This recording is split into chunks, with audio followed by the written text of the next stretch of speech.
Okay, guys, uh, today we are going to analyze the first PowerPoint of a set of them that I will be uploading via YouTube. Okay, the links will be available from now on through the platform belonging to the university. Okay, welcome to this course, Grammatical Analysis of Texts. Okay, and this will be the first PowerPoint, as I said before. Okay, my name is Felipe, and I will be your professor during this semester for this course. Okay, so the first question, guys, is what do we understand by grammatical analysis of texts? Okay, so grammatical analysis of texts is a study, and when I say study, I mean reflection, critique, analysis of how texts work from the tiniest element to finally reach a thorough insight above the level of the sentence. And we might call it paragraph, for example. So grammatical analysis of texts shows how texts are grammatically put together so that they are able to convey ideas, facts, messages, among others. So grammatical analysis, guys, deals with how morphology, syntax, and semantics notions, theories, and approaches work in such a way that they provide us with specific rules for the English language to be applied and followed. Okay? So to start off, guys, we need to come back in time just a little bit because the name of this course is Grammatical Analysis of Texts. So grammatical is the adjective for the noun grammar. But to define grammar, guys, we have to first define what linguistics is. Okay? We've defined this concept many times before, but it is highly likely that probably you forgot the concept. So as a review, guys, I can tell you what I can say about linguistics is that, as I said many times before, linguistics is the scientific study of language, and it's a structure. Yeah, from a structuralistic point of view, we're talking about Saussure and the like. Okay, and this scientific study of the language, includes the study of syntax, phonetics, morphology, semantics, among others. Okay, so we haven't defined yet the concept of grammar. And guys, let me tell you something. The idea, guys, is to set up, yeah, a word groundwork, yeah, to be able to conceptualize what we're doing now. Okay, because we are talking about higher levels of analysis, the idea is that we are able to conceptualize everything in relation to linguistics. Okay, so that's why now we're going to define the concept of grammar itself. Grammar, babies, is the study of the way that sentences or words in a specific language are constructed, are tied together, and they work together. Especially, guys, the study of morphology and syntax. Okay, and I would add a third category, which is semantics. Okay, these theories, guys, related to grammar, account for. Okay, to account for is to provide reasons. Okay, for how these features, these characteristics, and sets of rules govern a given language. Okay, so remember, babies, no rules, no grammar. Yeah, that's a game. Thus, grammar, these notions, this set of rules, establish and set up the directions based on what is considered to be correct and incorrect in a specific language usage. In this case, English. Okay? So let's continue working, guys. What is the relationship between text and linguistics? So linguistics, guys, is the study, okay, as I said before, the scientific study of the human language. Linguistics, sorry, can focus on units as small as individual words, morphemes, and even if we break them down, yeah, we can even analyze discrete speech sounds, yeah, what we know as phonemes. Text linguistic analysis might be considered right to be a sub-branch of linguistics that looks specifically at the meaning of longer strings of words and sentences, especially the way they interact with each other, the way they are tied, yeah, the way they convey, the way they refer back and forth, okay, and the way they juxtapose, and so on and so on and so forth, okay. And this is very important in communications and studies. Communication, why? Because English is a language, a tool for communication. Because the overall meaning that people intend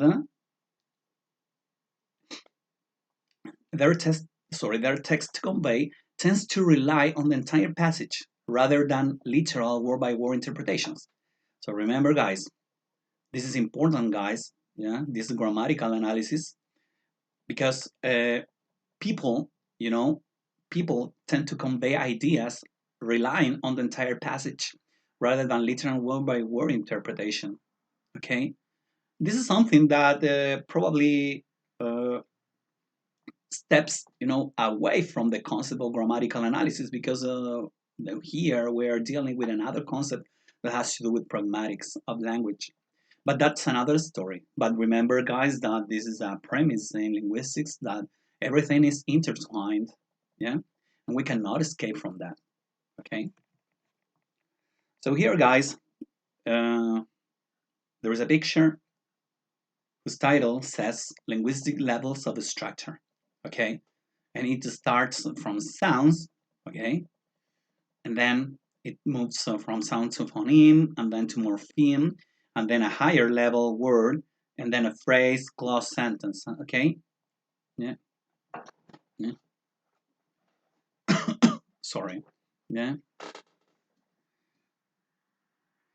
Okay, so it would have been better, guys, to have this kind of a diagram the other way around, from the word sound right at the bottom of the picture, and then phoneme or theme going upwards, the other way around. I don't know, but it's a nice kind of a picture, but um, I wish I had it, the other way around, like from the bottom to the top. But it's okay. Um, okay, so let's start analyzing. Okay, the first concept, which is a phoneme. Okay, remember, guys, that phonemes deal with some branches of linguistics that are, phonetics and phonology. Yeah, mainly phonology. Yeah, but anyway, it is important to define it. Yeah, for the sake of knowledge. What is a phoneme, guys? A phoneme is a small set of units. Yeah, phonemes, set of units and different for each language, considered to be the basic distinctive units of the speech sounds by which morphemes, mainly morphemes, are represented. They are arrived at for any given language by determining which differences in sound function to indicate the difference in meaning. Okay, so pad and bat, there's a difference in meaning because of the phoneme p and b. It's a weird thing, but it is. That's the way it is. A phoneme, guys, may consist of several phonetically distinct articulations, which are regarded as identical by native speakers, since one articulation may be substituted for another without any change of meaning. Okay? And here I wrote an example, the difference between the phoneme P and the phoneme P are separate phonemes in English because they distinguish such words as pet and bet. Okay? Okay. The second concept, guys, is the word morpheme, the concept of a morpheme. What is a morpheme? A morpheme, guys, is as simple as any of the minimal grammatical units of a language, each constituting, a word, a meaningful part of a word, and that cannot be divided into smaller independent grammatical parts. So remember, guys, the tiniest unit in language that contains some meaning is the morpheme. So words, okay, are made up of morphemes. That's a rule. Remember, we have the root morpheme and the vowel morpheme. Okay, and there are many different types of morphemes. Okay, and then we have the concept of word. A word is a unit of language consisting of one or more spoken sounds and or their written representations. And this concept, the concept of a word, functions as a principal carrier of meaning. Okay? And remember, all words are made up of morphemes. And morphemes, all of them are made up of phonemes. That's a game. And then continuing, with this string language, yeah, I call it that way. If you like it, you can like it or lump it. It's up to you guys. And then the concept of phrase. Remember, guys, that syntactically there are many different, types of phrases. Okay, prepositional phrases, noun phrases, adverbial phrases, and so on and so forth. Okay, what is a phrase? To sum up, a phrase is a group of two or more words constituting a grammatical unit. A, it means one.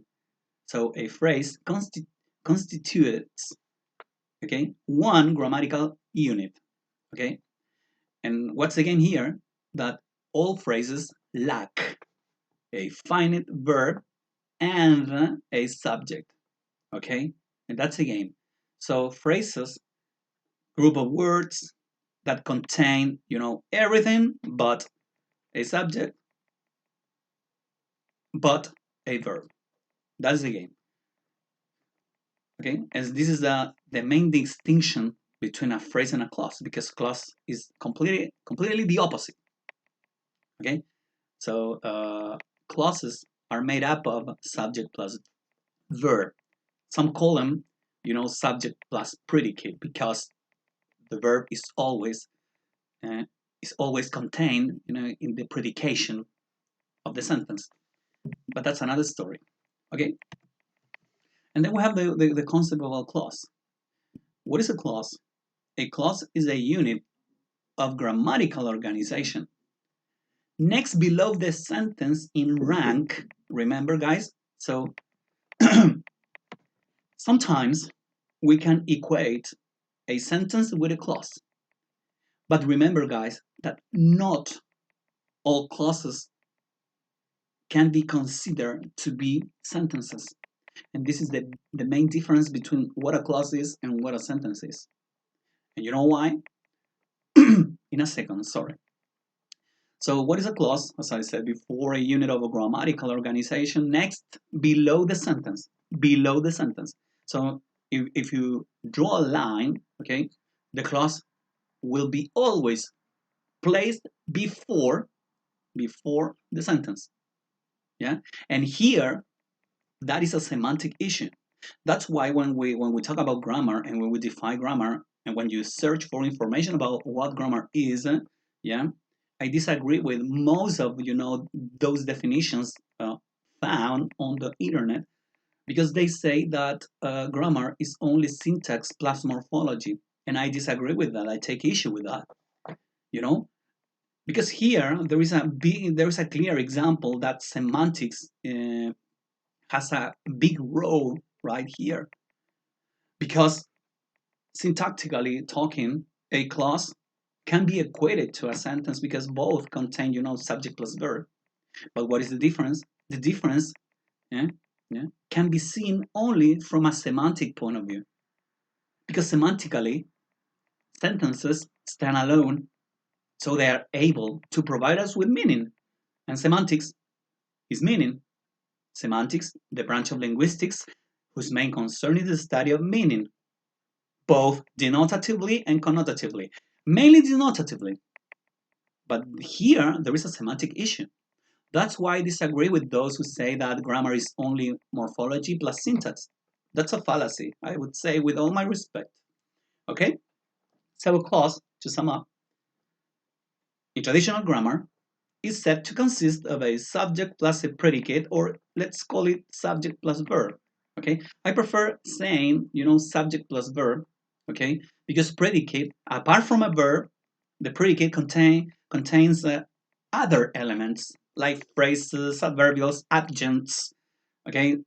Okay, all the bunch of things, that we saw, in that course called syntax. But that's another story because this is grammatical analysis of texts. Let's continue. As I said before, guys, a sentence, all sentences stand alone. All sentences stand alone, but not all clauses stand alone. An example, for example, the if clause. An if clause never, never stands alone. Talking about just the if clause part of it. Because remember, guys, that if clauses, okay, what you learn, what you are taught, what you learn in grammar, so professors call the if clause the whole thing. But let me tell you guys that the if clause is only from the conjunction if to the comma, because the other part of that sentence is known as the main clause.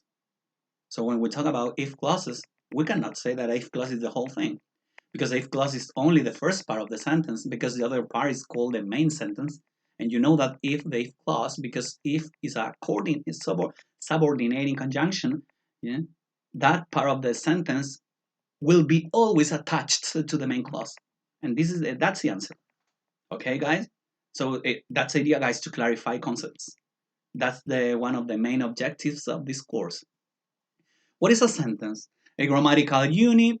Okay, so remember, guys, syntactically talking, when we say grammatical unit, okay, a unit is one thing, but that one thing may contain lots of different elements.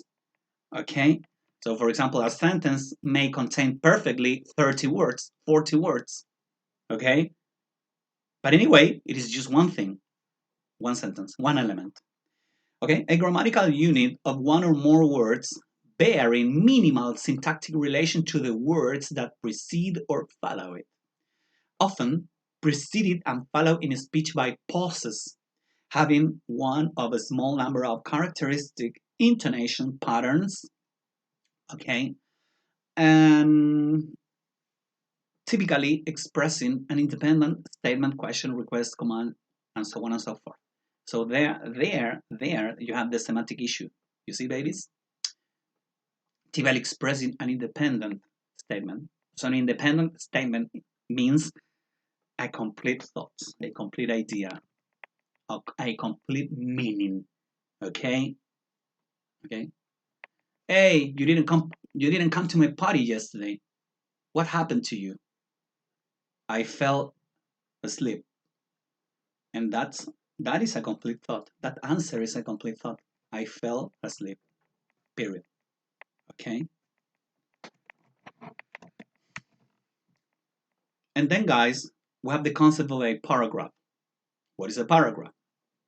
A paragraph, guys, is as simple as a short part of a text that begins on one new line and consists of one or more sentences dealing with a single idea. Okay? Guys, in the future, PowerPoints, we will be analyzing the concept of a paragraph because it is important, okay? Remember that all paragraphs, guys, are made up of sentences, and that's a key. But those sentences have different names, okay? But that's another story, guys, for another PowerPoint. Guys, it is distinct as a section of a piece of writing. We're referring to a paragraph because it usually deals with a single theme and indicated by a new line, indentation, or numbering. Indentation, guys, is a symbol. I don't know if we can call it a symbol, but it is the space, okay, that we usually skip from the line, yeah, from the we call it, in Spanish, sangria. That's indentation.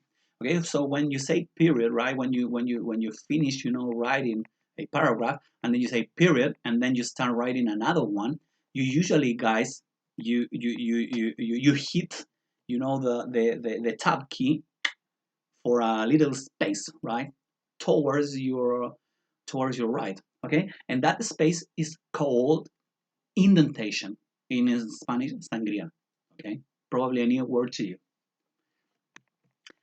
And finally, guys, the idea is to define what text is.